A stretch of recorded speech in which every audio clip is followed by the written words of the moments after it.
ഇന്ത്യയിൽ ഉണ്ടാക്കിക്കൊണ്ടിരിക്കുന്ന യുദ്ധങ്ങളും അതുപോലെ തന്നെ ഓപ്പറേഷൻ സിന്ദൂറും പാകിസ്ഥാനുമായി തുടർന്നുകൊണ്ടിരിക്കുന്ന സംഘർഷവുമെല്ലാം തന്നെ ഇപ്പോൾ ഏറെ വെട്ടിലാക്കിയിരിക്കുന്നത് കോൺഗ്രസിനെയാണ് എന്ന് പറയേണ്ടി വരും. ശക്തമായ ഒരു നിലപാട് സ്വീകരിക്കുന്നതിന് പകരം വ്യത്യസ്തങ്ങളായ അഭിപ്രായങ്ങൾ കോൺഗ്രസ് നേതൃത്വത്തിൽ നിന്നും ഉയർന്നത് കോൺഗ്രസിന്റെ വോട്ട് ബാങ്കിനെയാണ് വീണ്ടും പ്രഹരമേൽപ്പിക്കാൻ പോകുന്നതെന്നും വ്യക്തമാവുകയാണ്. ഇന്ത്യയുടെ എത്ര യുദ്ധവിമാനങ്ങൾ നഷ്ടമായെന്ന് കേന്ദ്ര സർക്കാർ വ്യക്തമാക്കണമെന്ന് ലോക്സഭാ പ്രതിപക്ഷ നേതാവ് കൂടിയായ രാഹുൽ ഗാന്ധി ആവശ്യപ്പെട്ടത് കോൺഗ്രസിന് തന്നെ തിരിച്ചടിയായിരിക്കുകയാണ് ഇപ്പോൾ. കാരണം ഇന്ത്യ പാക് സംഘർഷത്തിൽ ഇന്ത്യയുടെ ഭാഗത്ത് എന്ത് ചെറിയ നഷ്ടമുണ്ടായാൽ പോലും അത് പുറത്തു വരരുത് എന്ന് ആഗ്രഹിക്കുന്നത് സൈന്യമോ ഭരണകൂടമോ മാത്രമല്ല, പൊതുസമൂഹം കൂടിയാണെന്നാണ് ഇപ്പോൾ അഭിപ്രായപ്പെട്ടുകൊണ്ടിരിക്കുന്നത്. ഇപ്പോഴുണ്ടായ സംഘർഷത്തിൽ ഇന്ത്യൻ സൈന്യം പാകിസ്ഥാനെ തരിപ്പണമാക്കിയെന്നത് ലോകം അംഗീകരിക്കുന്ന യാഥാർത്ഥ്യം കൂടി ആണ്. കറാച്ചിയിലും സൈനിക ആസ്ഥാനമായ റാവൽപിണ്ടിയിലും വരെ ഇന്ത്യൻ സൈന്യം ആക്രമണം നടത്തി എന്ന് ഒടുവിൽ പരസ്യമായി സമ്മതിച്ചത് പാക് പ്രധാനമന്ത്രി ഷെഹ്ബാസ് ഷെരീഫ് കൂടിയായിരുന്നു. 3 രാജ്യങ്ങൾ ഒഴികെ ലോകത്തെ മറ്റ് എല്ലാ രാജ്യങ്ങളും പിന്തുണച്ചതും ഇന്ത്യയെയാണ്. ഇത്രയും വലിയ സർവാധിപത്യം മുൻപൊരിക്കലും ഇന്ത്യക്ക് ലഭിച്ചിട്ടില്ല എന്നതും ഒരു യാഥാർത്ഥ്യമാണ്. വസ്തുത ഇതായിരിക്കെയാണ് കേവലം രാഷ്ട്രീയ താല്പര്യം മാത്രം മുൻനിർത്തി രാഹുൽ ഗാന്ധി ഇപ്പോൾ രംഗത്ത് വന്നിരിക്കുന്നത്. ഉടൻ നടക്കാനിരിക്കുന്ന ബീഹാർ, UP തിരഞ്ഞെടുപ്പുകൾ മുന്നിൽ കണ്ടാണ് രാഹുൽ ഗാന്ധി രംഗത്ത് വന്നിരിക്കുന്നതെന്നതും ഏറ്റവും പ്രധാനപ്പെട്ട ഒരു കാര്യമായി മാറി. എന്നാൽ അദ്ദേഹം ഉൾപ്പെടെയുള്ള കോൺഗ്രസ് നേതാക്കളുടെ പ്രസ്താവനകൾ ബലത്തിൽ കോൺഗ്രസിനും അവരുടെ ഒപ്പമുള്ള RJD, സമാജ്വാദി പാർട്ടി തുടങ്ങിയ പാർട്ടികളെയുമാണ് ബാധിക്കാൻ പോകുന്നത് എന്നുള്ളതും പരോക്ഷമായി ഇപ്പോൾ വളരെയധികം ആളുകൾ അഭിപ്രായപ്പെടുന്നുണ്ട്. കാരണം രാഷ്ട്രീയമായി BJPയെ എതിർക്കുന്നവരും പ്രത്യയശാസ്ത്രപരമായ വിയോജിപ്പ് രേഖപ്പെടുത്തുന്നവരും ഉൾപ്പെടെ പഹൽഗാം ഭീകര ആക്രമണത്തിന് പ്രതികരമായ കേന്ദ്ര സർക്കാർ സ്വീകരിച്ച നിലപാടുകളെ അംഗീകരിക്കുന്നവരാണ്.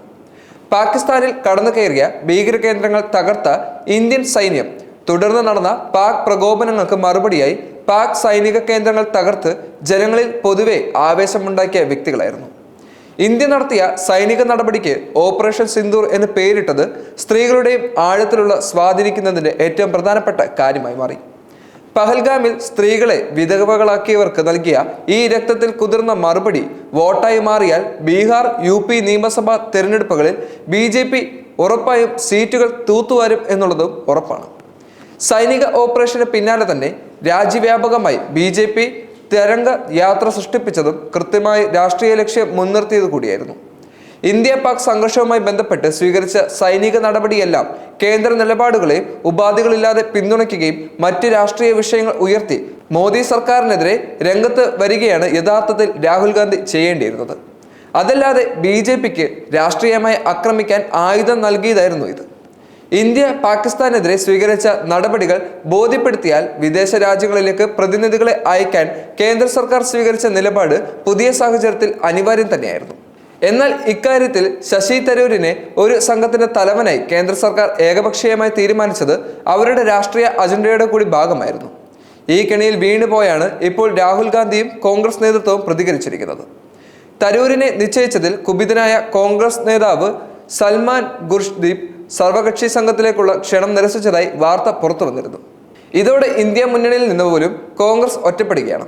CPM, മുസ്ലിം ലീഗ്, DMK, NCP തുടങ്ങിയ ഇന്ത്യ മുന്നണിയിലെ മറ്റു പാർട്ടികൾ എല്ലാവരും കേന്ദ്ര സംഘവുമായി സഹകരിക്കാൻ തീരുമാനിച്ച ഘട്ടത്തിൽ തന്നെ കോൺഗ്രസ് എടുത്ത അപക്വമായ നിലപാട് രാഷ്ട്രീയ നിരീക്ഷകരെയും അത്ഭുതപ്പെടുത്തിയിരിക്കുകയാണ്. കോൺഗ്രസ് നിർദ്ദേശം തള്ളി ശശി തരൂർ കേന്ദ്ര സംഘത്തിൽ പോകുമെന്ന് ഉറപ്പായ പശ്ചാത്തലത്തിലാണ് അദ്ദേഹത്തിന് പാർട്ടി അനുമതി നൽകിയതായി പറഞ്ഞത് തലയൂരാൻ നിലവിൽ കോൺഗ്രസ് നേതൃത്വം ശ്രമിച്ചിരുന്നത്. അതാകട്ടെ വ്യക്തവുമായി. പഹൽഗാം വിഷയത്തിൽ കർണാടക മുഖ്യമന്ത്രി സിദ്ധാരാമയ്യ, വിജയ് വഡെറ്റിവാൾ, മണിശങ്കർ അയ്യർ, ശശി തരൂർ, താരിഖ് ഹമീദ് കാര, സൗഫുദ്ദീൻ സോസ് തുടങ്ങിയ വിവിധ കോൺഗ്രസ് നേതാക്കളുടെ നിലപാടുകൾ BJPയെ സംബന്ധിച്ച് തെരഞ്ഞെടുപ്പ് രാഷ്ട്രീയത്തിൽ വലിയ ആയുധമാക്കും. പാകിസ്ഥാനുമായി യുദ്ധമല്ല, ചർച്ചയാണ് വേണ്ടതെന്ന് സിദ്ധാരാമയ്യ പറഞ്ഞപ്പോൾ ഭീകരർ അമുസ്ലിമുകളെ തിരഞ്ഞുപിടിച്ച് കൊലപ്പെടുത്തിയെന്ന വാദം ശരിയല്ലെന്നും വിജയ് വഡെറ്റിവാൾ പറയുന്നുണ്ട്. ഇതോടൊപ്പം തന്നെ കർണാടക മന്ത്രി RB തിമ്മാപൂർ നടത്തിയ പരാമർശങ്ങളും വിവാദമായി. പാകിസ്ഥാന് വെള്ളം നൽകുന്നത് തടയരുതെന്ന വാദമുയർത്തിയാണ് മറ്റൊരു നേതാവ് സെയ്ഫുദ്ദീൻ സോസ് രംഗത്ത് വന്നത്. ഇതിനെല്ലാം പുറമെ കേന്ദ്ര സർക്കാർ മുസ്ലിമുകളോട് വിവേചനം കാണിക്കുന്നതാണ് ആക്രമണത്തിന് വഴിയൊരുക്കിയതെന്ന ഗുരുതരമായ ആരോപണം ഉന്നയിച്ചുകൊണ്ട് പ്രിയങ്ക ഗാന്ധിയുടെ ഭർത്താവ് റോബർട്ട് വദ്രയും രംഗത്ത് വരികയും ചെയ്തിട്ടുണ്ട്. കോൺഗ്രസിന് എതിരെ പാർട്ടിക്കകത്തു നിന്ന് പോലും വലിയ രൂപത്തിലുള്ള പ്രതിഷേധത്തിന് ഈ പ്രസ്താവനകൾ വഴിയൊരുക്കി. തുടർന്ന് ചേർന്ന കോൺഗ്രസ് പ്രവർത്തക സമിതി യോഗം പഹൽഗാം ആക്രമണത്തിന് പിന്നിൽ പാകിസ്ഥാനാണെന്നും സുരക്ഷാ വീഴ്ച പരിശോധിക്കണമെന്നും പറഞ്ഞ് നിലപാട് മയപ്പെടുത്തുകയാണ് ഉണ്ടായത്.